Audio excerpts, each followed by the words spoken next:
What's up, everybody? My name is Jesse, and welcome to the Jess Takes a Village podcast, where we focus on regular people who have used their education, whether it be formal, vocational, or even life experiences, to propel their lives in a positive direction. Now, on today's episode of Coming to the Village, we have a very, very close friend of my sister who's actually, in her own way, has figured out how to navigate herself through life by actually leading her own ship. She's actually a director, a film producer, and has been to multitudes of festivals. Ladies and gentlemen, let's welcome Julie Neira CampoVerde. So, for lack of better terms, you're directing your own life right now. And from directing your own life, you're actually in control of the outcomes that you choose for your life. So, my first question to you is, why directing? Why choose to create your own stuff instead of participating or like acting? So the interesting thing is, I actually started out like what you just said. Like I just wanted to be a part of something. Okay. Participate. I was actually, when I first started out in community college and stuff like that, my goal was just to write, screenwriting, produce scripts and stuff like that. And I'd be like, you know what? Someday, hopeful, naive little person that I was like, someday someone's gonna come along and like maybe produce it or maybe direct it, maybe pick it up, right? Maybe buy it, right? I feel like obviously that's every screenwriter's dream. Absolutely. But then time passes by, and then all I saw in theaters were kind of like the same kind of movies, the remakes, the 1, 2s, and the 3s and the 4s. So for those, I understand what you're saying, but for the people out there who don't understand, these remakes, like, what do these things entail? Basically, lack of creativity. My opinion, it's just like a lack of creativity. Obviously there's like amazing stories that you can tell one and again. Like fairy tales, and stuff like that. But like, unless you're adding some specific twist to it, right? Do we really need like another rendition of Cinderella? Like, are you serious? Like, we know what happens, right? Like, so unless Cinderella's like based in Brooklyn or something, like I would kind of want to see that. I mean, yeah. But it's not. It's like based in some made up place in like France or whatever and stuff like that. And it's just like, okay, cool. We're saying the same type of aesthetic, the same type of everything, So there's not really any originality there. My only question to you is, you being able to see these different, right? My only question is, you being able to see these different versions of these movies, do you ever notice it getting better with the different renditions, or are they all just bland to you? It's not a matter of getting better or getting worse. What I do think that they do a good job in creating is that they adapt better to whatever generation that is mostly spending money at that time. Like for the new Ghostbusters, where it's an all-female cast, it's not really something that they would have done, 20, 30 years ago. I forget how old I am sometimes. So like, when were the 80s? Like 40 years ago at this point? I don't fucking know. But so now they come out with this idea, and it's more to an audience, a liberal audience, a progressive audience. Absolutely. An audience who would have wanted to see this years ago, they could not see it now, and it's like, because it's more like fitting for them. Yeah. So obviously the adult version of you is the director. What was Julie the child like? What kind of things were you into? Who'd you grow up with? Because I always tend to ask people, before we jump into how the education has like thoroughly impacted your life, I actually want to see where you came from, because there may be a little girl or a little boy who actually has these same aspirations or ambitions, and maybe they're not doing as well, or maybe they perceive to be the only ones that are going through exactly, what they're going through. So it's like, tell us a little bit about how you got into this role. So let's say you're Julie, you're 6 years old. What do you like to do? I like to watch movies. Oh, see? I like to watch movies. Do you have a favorite type of movie? When I was younger, honestly, I think action adventure. Okay. I was such a huge fan of Indiana Jones. Oh, yeah. Like, I wanted to be Indiana Jones when I grew up. That's the only guy that could fall off of a 4x4 and then I grew up and I found out what he really was. He's a paleontologist. And I was like, I don't want to be a paleontologist. Oh, sure. I want to be an adventurer. I know, that's what I thought too. That was so funny to me. Because the way they kind of like sold him Yeah. It was like he was always on like some safari chase looking for like some hidden gem. Yeah. The whole time he was a paleontologist. I mean, you have to do that being educated. Absolutely. You know, like otherwise, you know, he's gonna show up and be like, I don't know what I'm looking for. Absolutely. I don't know what this treasure looks like or the history and whatever. Okay, so you're into action adventure. What else? What other things? Honestly, at that time, it was whatever that my mom was into. Okay. So my mom and I had this tradition since I could remember. Where back when video stores were a thing, once upon a time. Shout out Blockbuster. Yeah. There was this video store literally around the corner from my house. Right. And they were like around the same age as my brother, the people that worked there. Yeah. So they were really close and stuff like that. So every single time me and my mom would go in, they're like, "Oh, hey, what's up? How are you? Here's a recommendation," and stuff like that. And ever since I can remember, it was 2 movies every weekend since I was young that my mom would rent out with me. So it'd be a movie for Friday and a movie for Saturday, and then Sunday we'd go turn it because it was like a 2-day limit. Absolutely. Damn, you're giving me like the nostalgic feelings. And that's where it begins, honestly. Absolutely. Because it's like, it gives you that inner warmth feeling of being able to go pick out something, like go home, and that thrill of just, popping it in. Yeah, make snacks and stuff like that. You get comfy, you invite other people to come watch it with you or whatever. Absolutely. Good times, man. So yeah, you're navigating through this tradition with your mom, right? So you're about 6, 7 years old. These are the movies you like. When does the interest kind of shift in terms of what kind of movies? Do you still enjoy the adventure movies, or do you not like horror movies? Do you not like those deep mystery the mystery movies, the thriller movies? Like, what happens now? So the content that I create now is definitely only horror related. Mm-hmm. The thing is, adventure and action adventure is so fun. Absolutely. So after you see that fun genre, you're like, I wonder what other kind of fun genres there are. And horror is very, very fun. I have so much fun creating it, right? Watching it, just the process. Thinking about it. Like what's scary to me, what's scary to other people is not gonna be the same thing, obviously. I mean, yeah, you're absolutely right. Because I know, like, if I'm watching The Ring, for example, versus I'm watching The Conjuring, it's like when that character just pops out and you're seeing the first visual of the quote unquote monster, it's like, whoa. That's when you're in a movie theater and people like jerk back in the chairs. Like, if I'm watching The Conjuring, it's more like the suspense. Like, the background music is just like, it's tripping me off like completely. And then, when the music shifts, you're like, whoa, but It's funny that you mentioned that, because right then there, it's like other elements that come into play that really make you enjoy the experience. It's not just visual, because, God forbid, what if you were blind? There are blind people that do enjoy the movie experience. Oh, shit. Not so much, unfortunately, because not so many theaters or movies are inclusive that way, but there are that rare film that does do that. Damn, I never even thought about it that way, because the traditional, and these are probably things that I take for granted along with others, that we go to the movies, you sit down, we watch the movie, we critique the movie, but there are actual people who really can't see these movies or can't hear. That's why closed captioning was invented too. That's wow. Catering to like all the audiences. So you jump into middle school. What's middle school like for you? Are you still into movies? You still got that tradition with your mom? Yeah, we actually still have it to this day. Oh, sure. Obviously, we don't rent it out anymore. Oh, yeah. That store is long gone. Absolutely. Just turn on the Netflix. Netflix, Hulu, Prime. There's like so many more options now. Makes it kind of harder to like pick one. There's too many shows out. It's way too many. It's like oversaturated. But you do start to appreciate these different, I guess, streaming companies, because it's like, Apple TV got their stuff, Amazon got their stuff. But it's funny, because what we go back to the classics. We go back to maybe the films that we didn't watch from the 90s. You know what? I never watched all of the Die Hards. Let's watch all of the Die Hards. Jeez. And it's so sad, because it's like when you watch the Die Hards, you look at Bruce Willis. And you just like, like Bruce Willis was that, like, I forgot about that. He was, and listen, I'm not like a big movie fanatic, but I'm a big movie fanatic. Yeah. So just like when I see him now, it's like I still have that Die Hard Bruce Willis image in my head, because that's what stuck out to me. Back when he had hair. Yeah, as a child, it was back there, but it was still there. It was back there. But so apparently this tradition was like the first ongoing stages of you being in school. Now, you're in high school now.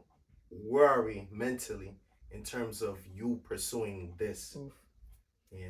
Mentally, in high school, I wasn't in a good place. Okay. Not that I was like depressed or anything. I went through like teenage stuff like that. Absolutely. But you know, you have to go through these rites of passage when you're a young person, so that's when you start experimenting with like certain things. I did get a little sidetracked in that aspect. Education wasn't my priority Why is that? because, like what I've said, like yeah, you get sidetracked, you know, and all of a sudden, maybe you don't really want to study or anything or go to class. You just want to Absolutely. like get high, or you want to go get drunk, Absolutely. or you want to go to class. I'm right there with you. Yeah, so I mean, I can reveal it now because it's years away, but I okay. do I do get it because you know sometimes for me what it was, if I could share with you, sometimes when life is lifing, you kind of need like a little bit of like an escape. You know, sometimes you know the things or the habits we pick up may not be the most positive, but they're fun. I would not lie to Yeah. you. Oh, It's fun. I mean, when you look back, you probably I tell myself, you know, I did a lot of stupid things. I enjoyed every minute of the stupidity. I'm not one of those people who would, you know, look down on people because I mean you advise them, but it's like when life is life and this is how you have to adapt sometimes, you know? So you got sidetracked. You're probably picking up some bad habits. What's the turning point to where you'll get back on track? Where would you say? After high school, I actually moved to my country, to Ecuador, and I was there for about almost a year. Mm-hmm. And I was trying to figure things out. You know, I took a year off from college because I Good. didn't want to go to college. I just wanted to, you know, hang out and have fun and stuff like that. Did you feel pressure to go to Oh college? yeah. First generation of growing up in the United States. Who doesn't? I must have First said generation anything. I you must know? have said first generation in like the last 3 episodes. No matter you know? where you're from. It's these pressures because it's like and we respect our parents or our family members for coming here, but it's like we now become their American dreams. Yeah. You know? They want us to achieve these higher feats, but it's like I just need to breathe for a little bit, you know? So how's Ecuador? How's the mental reset in Ecuador for you? It was just a continuation of what I was going through here. Oh. So it was like non-stop partying and stuff like that. And I had like people to like hang out with and all that. But, you know, after a while, you know, your funds run low. Unfortunately, their economy is not the best. Absolutely. You know, what economy was at that point. But here, it was easier to get a job. Over there, it's not a thing for teenagers to work. Exactly. Unless you're doing like manual labor. Okay. And even then, that's like kind of illegal. I mean, Low-key, high-key, right? Absolutely. And that's when I was like, I gotta make money. Let me come back over here. Okay. So I came back here supposedly just to do that, just to like get a job and like make some money. And I was like, after that, I'll see what I can do. Right. You know. So you're in Ecuador for a year, doing the same things. You come back to America. You come back to New York. Now, are you like, you know what? It's time to make money. It's time to sharpen up. Or do you kind of like lean back into some of those old habits as you're still trying to figure yourself out? So during those times, you know, when you're going through a difficult time, you always stick to your the things that make you feel better. Absolutely. Right? One thing that always made me feel better was watching movies. Repetition. Right. Right. And then after, you know, watching so much, I always kept writing also. I never stopped writing. Good. And then So the afterwards, creative I was juices are like, still yeah, flowing. they're still flowing. Yeah. They're still there. They're a little wonky, but they're still there. A little As long as they're there. unpolished, but they're there. Right. So I was like, you know what? Maybe, just maybe, I can do something with this, with my life, and include being creative in it. And I was like, you know what? Might as well go back to school for this, right? That's when I went back. So you had this setback, and now you're getting ready for the comeback now. So where do you choose to go to school? My first school was BMCC, Borough Manhattan Community College, because they had a really great video arts and technology program. Absolutely. And that was literally the only place I saw that in. Community college-wise, because, you know, I didn't do so great in high school. So coming out, I didn't even take the SATs in high school, bro. Like, that's Only how to messed find up out I years was. later that it's not really needed. But It wasn't. It was then. Not now. It was, but it was foolishness. But it's like I tell people all the time, a lot of these community colleges, they get portrayed to be so bad, but they have so many programs. Oh, so many. It's so like at many. Kingsborough, one of my boys, he was doing maritime technology, like, you know, being on the boats and studying like the water and, you know, the navigation. And what is that things. even like? And you find out there. and I'm just like, wow. So, you know, you're in BMCC, They got the program for you. What about the program is piquing your interest? They have They have very old equipment. Very Okay. old. I'm talking like 80s type stuff, right? Vintage. Vintage, right? Yeah. But it's still pretty cool because that's how the movies that I love, grew up watching, that's It's how they that were connection, made. right? So it's so much hands-on experience Mm-hmm. with people that really know. Mm-hmm. You know, they're not just getting some adjunct, some 20-year-old adjunct and putting them in there. We're like, all right, teach them something. No, these are like seasoned professionals. These are people that spent more than 20 years doing what they did, and they're coming to teach you about it. And they love that also. The faculty at BMCC, shout out to them. They're really Shout out great. the faculty. They're really, really great. So down to earth, and they're not demeaning in any way. They're very inspirational, encouraging. So they were honestly the greatest part. And there's something to be said about an institution that has a base that encourages their younger pupils and younger students, because what you'll see in Jasmine's episode, which is coming out this week, my little sister was deterred from being a vet because of a professor. Because that professor wasn't really open and available, it kind of shifted. Now, somebody who's watching this may say, yeah, but you can't let somebody stop you from being who you want to be in life. But everything is always environmental. Oh yeah. And life is always circumstances and situations. Who know where we would be if we got a little bit of an extra push in the world from the people who matter to us the most, whether it be a parent, a teacher, a provider. But it's like you being at a school or institution where the staff is so open and they're not demeaning, it kind of encourages you to bring your A game. Definitely. You know, it encourages you to say, you know what? Let me not bullshit myself. I'm going to class today. Yeah, hell yeah. So you're in BMCC, you put your time in, you got your 2 years in, now you go to another school. Where do you go? I went to Brooklyn College. Everybody goes to Brooklyn College. Everybody in Brooklyn. Raise your hands if you went to Brooklyn College. But yeah, so you're in Brooklyn. What are you taking up? There, I decided to take up strictly screenwriting because I wanted to hone my craft in that sense a little bit. I already did the production side of it. Absolutely. So I was like, let me try my hand at writing because I didn't do so much of that at BMCC. It was purely just technical, which is good though. I'm not complaining about that. So it's like I hear like these stories of Tyler Perry going to an island by himself and just spending a bunch of time just writing, right? And that's his writing process because he says he has to be able to get away from like all the outside noise. Yeah. Now, not all two writing processes are the same. What's your writing process when you need to be in like a cafe or? No, I commend him from that because that's, for some people, that's absolutely necessary. It's absolutely necessary right. for me. I have to shut myself up. If I don't shut myself up for 4 days at a time, like if people aren't looking for me at one point, I'm doing something wrong. Okay. That's how it used to be like before. I actually like You'd that. be like, yo, are you okay? Like, I haven't heard from you like in a minute. Like, I don't post, I don't communicate.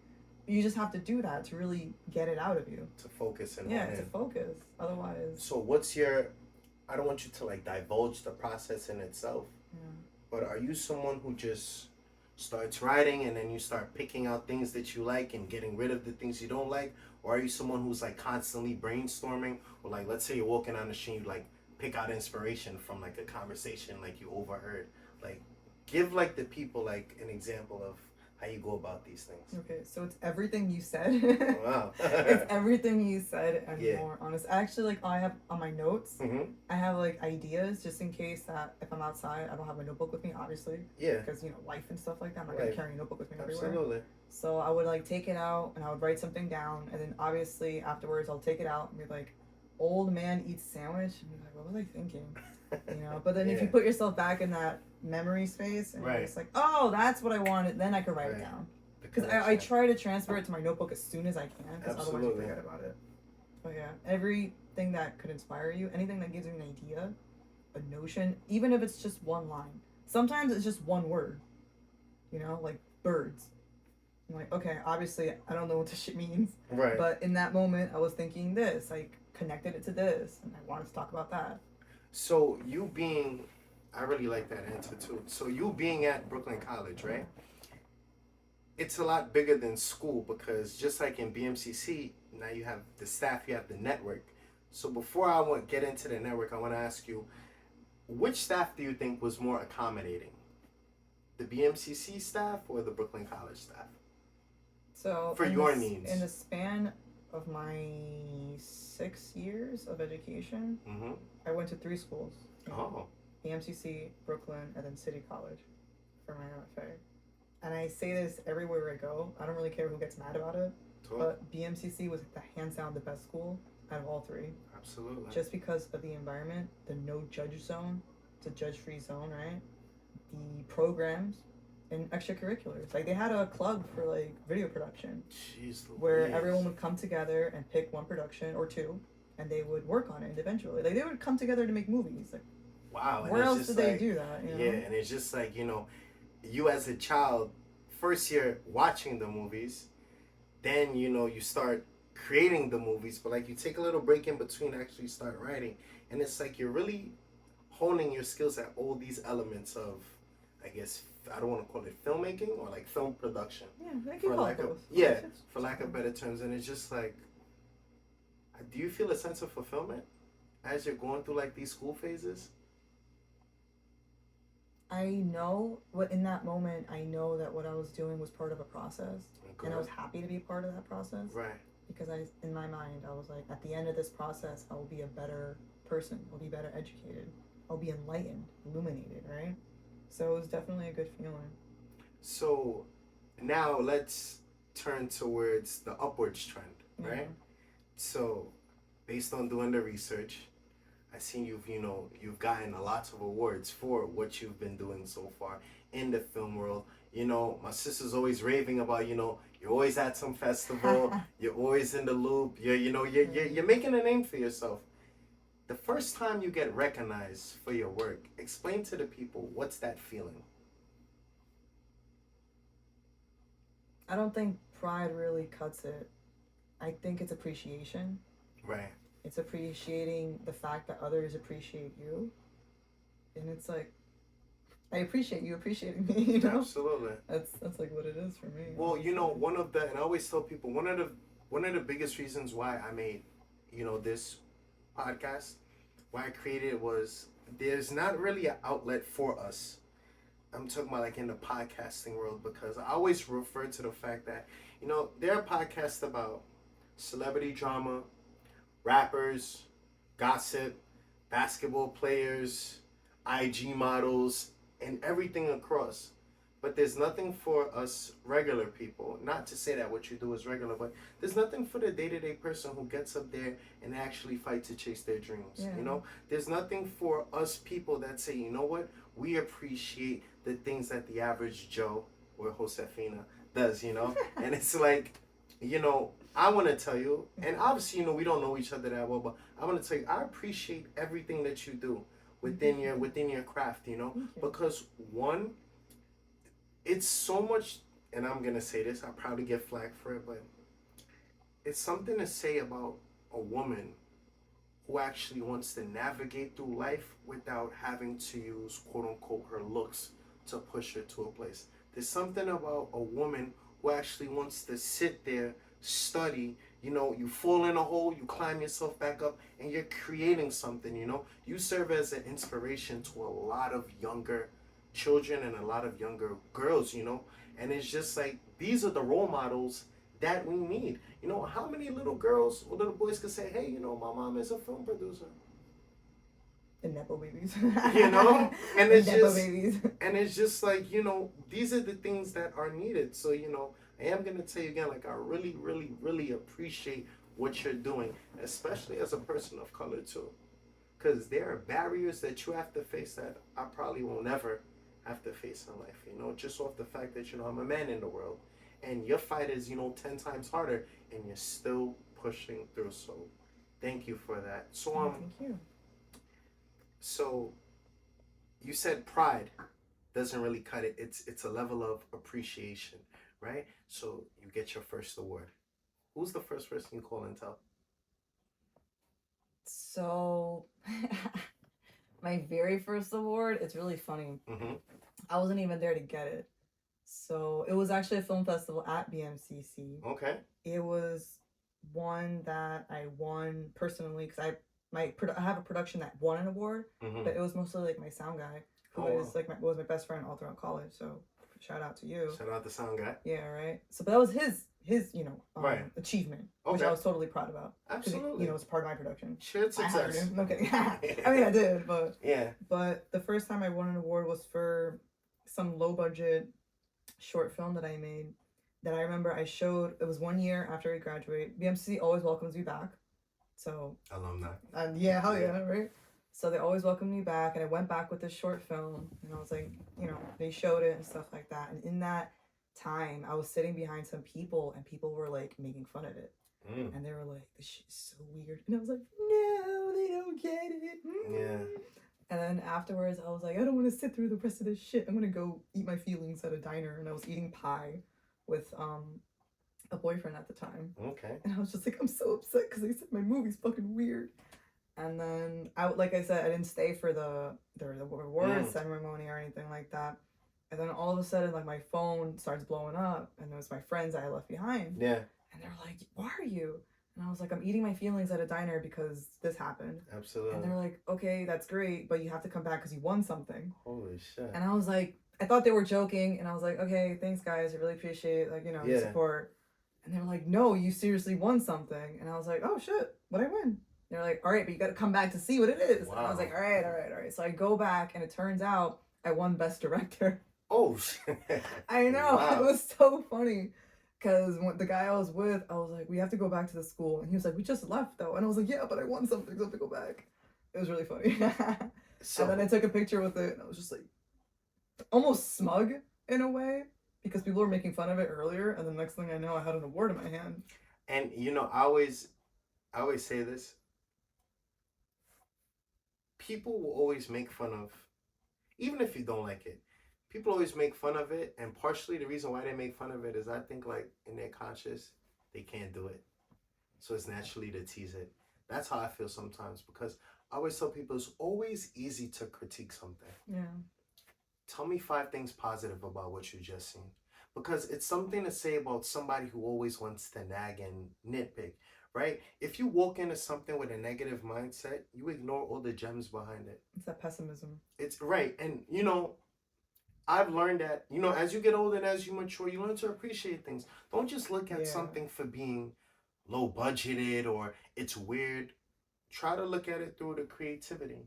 Look at it as this person had minimal resources and they were still able to produce and put out something. Look at it as this person is trying to get their foot in the door. But it's ironic because years down the line, when you're this big time director, they'll always reference that same movie and be like, "You know what? I know I will." we appreciated this, We appreciated the early onsets of, her creativity. But it's like in the moment, nobody wants to appreciate it now. Yeah. But I'm very happy that that you actually received that validation and that appreciation. So you get that award for Best Director. What does that do for your confidence now as you get into your other projects? Oh my God. It definitely encourages you to keep going. Right? Like, oh shit, there's some people that do get it. Right. That's pretty awesome. If, people like this, maybe they'll like something else that I come up with, Wow. But it's like, I don't know. It's shocking for me because it's like, my sister talks to you. You guys have always been close since high school. Oh yeah. And I'm just sitting there like, she's really like a director. Like I've seen people, I've had friends who are like actors, and they're trying to, get on, and they're going to all these different castings and they're looking for agents and they're seeing the tough ends of the business, but it's like you're really behind the camera.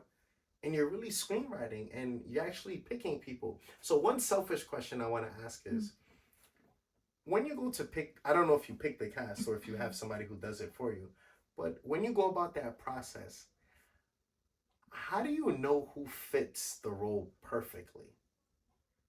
And I know it's kind of like an open-ended question, but it's like, seeing Daniel Radcliffe in Harry Potter, I don't know if I could see somebody else as Harry Potter, because he has like the face like on J.K. Rowling's, on which one? On Sorcerer's Stone, and you see him with the little glasses, like that looks like Daniel. So how do you, pick your cast? Like, how do you know who fits? It's all based on a feeling.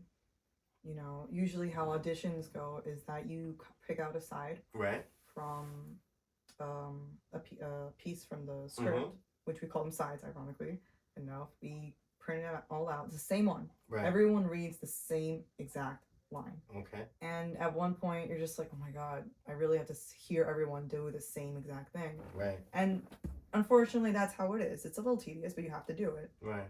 But then comes that one person who maybe says it differently. And you're like, wait, this is different. And you're like, okay, can you say it another way? And then you become intrigued by that person who brings their own uniqueness to that role.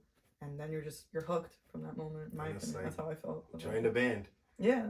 So in this process now, you have your characters, you have your set, you have your locations. Now, when you start making these movies, how do you know who to shop these movies to?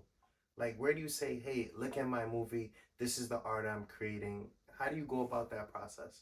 That is something that I learned in school.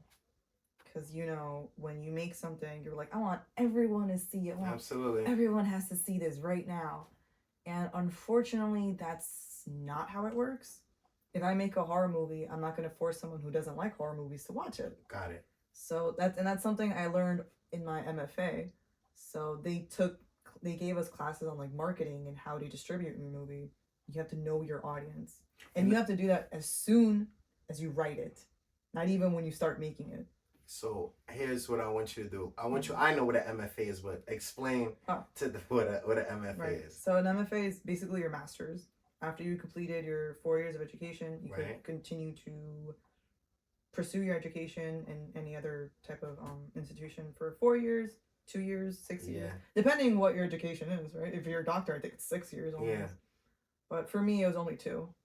Luckily. So it's a master's of video production. In arts. Mm-hmm. Or some case, it depends where the institution is. Right. But it's all essentially the same. Liberal sciences. Okay, so where were we? So you said, and you're shopping this around, and you said you don't want to shop it to people who, you don't know if they don't like horror movies, so it doesn't make sense to, but like, what's the outlets for you? Like, who do you take this to? So everything's digital nowadays. As soon as you have your movie, you're like, I want people to see this. I want audience to see this, specifically horror audiences. I'm Latino, I'm Latina, so I want Latin audiences to see this. I'm Ecuadorian, I want Ecuadorian audiences to see this. Specifically, you have to get as specific as you can get, honestly. Absolutely. Ecuadorian women who love horror movies, I want them specifically to see this. Straight for that demographic. Straight for them, yeah, pretty much. So, yeah, you just have to be specific like you that, do. honestly. And listen, you have a crowd, you have an audience. You need to make sure you cater to them. And if anyone else wants to watch it, of course, you're welcome to. But now, just from searching on the gram, you had a short film called, and I keep forgetting how to pronounce it. El Chusalongo. You're right. The one more time? El Chusalongo. So El Chusalongo, right? So that film has been like getting like lots of notoriety. Explain that film to the audience. So El Chusalongo is a short horror film, of course. Right. I do horror. That is based on a folktale from my country, Ecuador. We grow up hearing these stories about a demon that feeds on young virgins, right? And it's definitely a reflection of how society is in my particular country. Right. Unfortunately, it's one where toxic masculinity rules and machismo, unfortunately, in Latino communities. Unfortunately. So I created a story where a young girl faces off with one of these demons, and we have to kind of see what her fate is with this demon, right? And it's so, to me, it's like there's even a bigger message in that, because it's something about facing your own personal demons, then it's facing the societal demons, and then it's facing your inner demons. And then maybe a literal demon, right? Literal demon, But it's really one of those things, and it's like your level of creativity and your intelligence must be so like through the roof for you to fit that in a 15-minute window. Yeah. And you're just like, this is the message, this is it. Hopefully you perceive it and you understand. But that in a 15-minute window, that says something a lot about you too. Like that creativity is like, that's different. It's hard.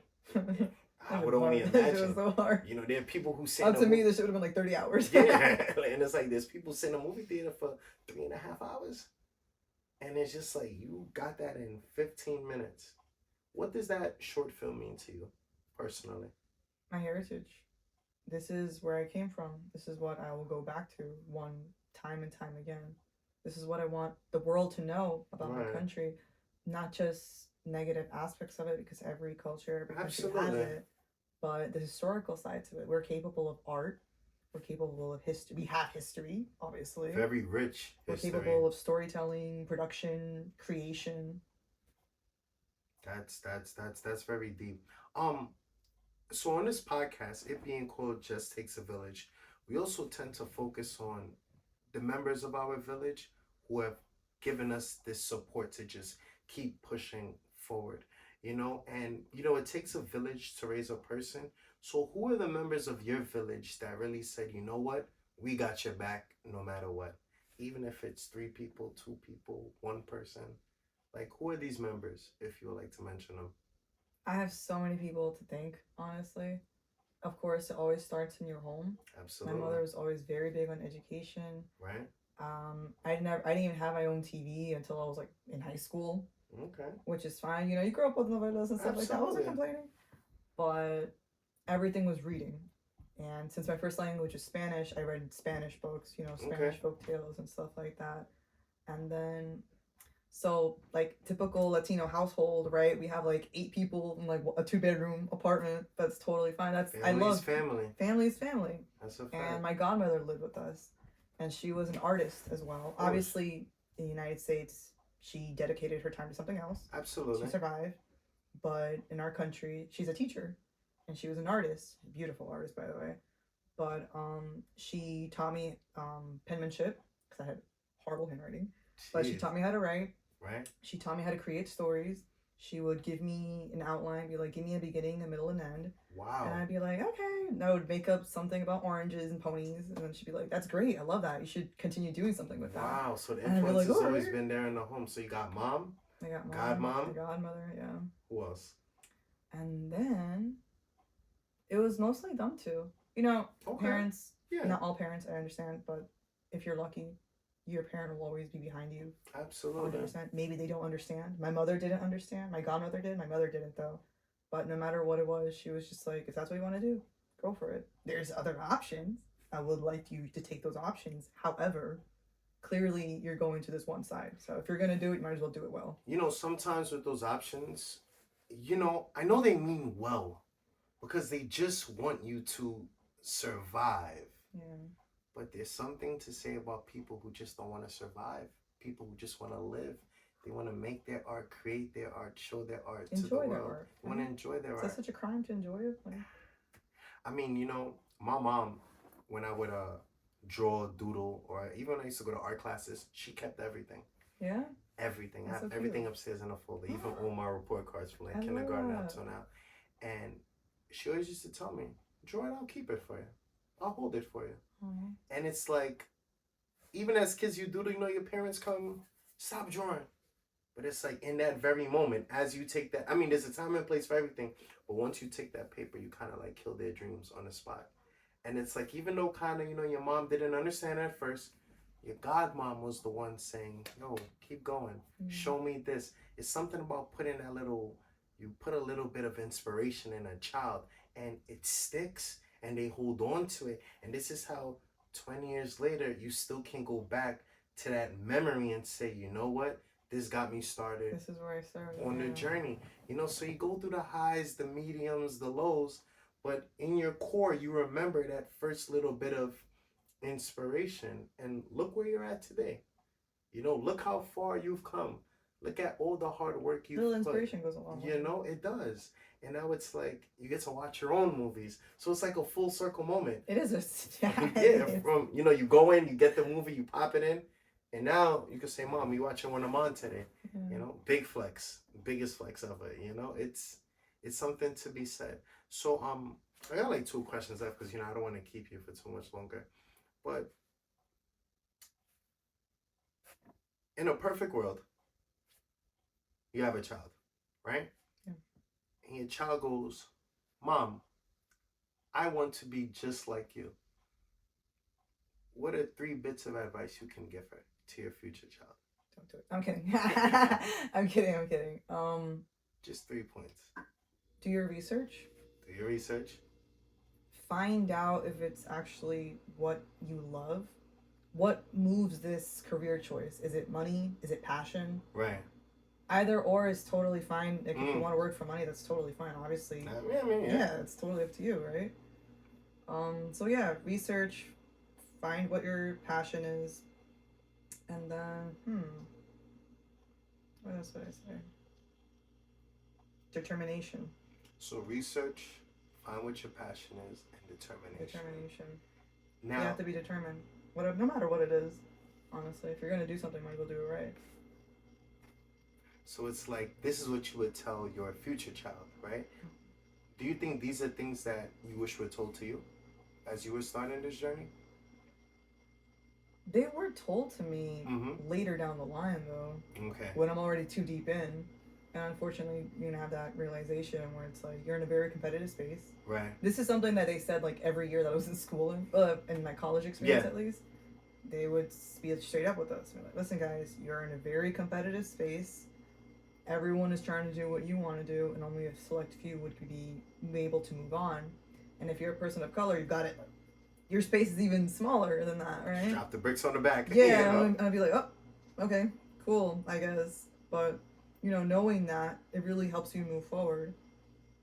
It feel like it shields you somewhat. It makes you realize for a second, like, oh, is this really what I want to do? Yes, it is. Okay, allow me to take this next step. And then it forces you to be realistic, but in a good way. And I know I said I had two, but I really have one more. Was there ever a time where you wanted to like quit? Oh my god, or, like, try something else? Yeah. And the only reason why I ask that because it's so normal Yeah. to want to quit because we're not seeing any type of progress or success the way we've envisioned. I mean, there are little moments and little hints of success, but it's like, this is not where we want it to be. And the only reason why I ask you that is because there's so many people who want to achieve their dreams, and, you know, these hurdles come and they just, you know, they get tense, they get recluse, they lay back and they say, you know what, I'm not doing this. So was there ever like any moments where you just was like... There's so many moments. I remember so many times being at my desk, like trying to write something. Right. And I would like just throw my pen somewhere, I would break my pencil and I would just start crying. I'd be like, oh my god, why did I have to choose this? But then every single time I ask myself why, there's always like that little voice inside you that's like, because you love it. And then I'd be like, damn, you're right, I do love this shit. All right, whatever, let's get back to it. And then it was just a repeated. That's the you're reassuring. It's like, you know, you're reassuring yourself to say. It's because you like it, you love it, you live for this. Like you can't see yourself doing anything else that you would be happy doing. And this is the ultimate goal, to keep producing to the end. Because no one else is gonna do it. Nobody else. Or maybe they would, but I already have things to back me up. I mean, show that I'm capable of doing it myself, even if you don't want to. Absolutely. You don't want to invest, that's fine. And it's a little bit of self-confidence that does go a long way. You know, what you believe, it's truly attainable if you really put some action behind it. So I want to say, you know, from the bottom of my heart, thank you, Julie, for coming on. Thank you. If you want to let everybody know your social media handles so they could go take a look, the floor is yours. Thank you. First of all, thanks so much for even having this platform for the people to come talk about, you know, their educational experiences. Needless to say, not all of them are positive, but I feel like they all build character, and in the end, I feel like they're very much worth it. And if you want to follow me on Instagram, you can go to Julie_Jetson. And yeah, you can find my short films there, or if you want to like talk about films and stuff, filmmaking, or looking to produce something, create something, I'm always open to people creating stuff. It's fun. It's a good time. Thank you for coming to the village. And cut.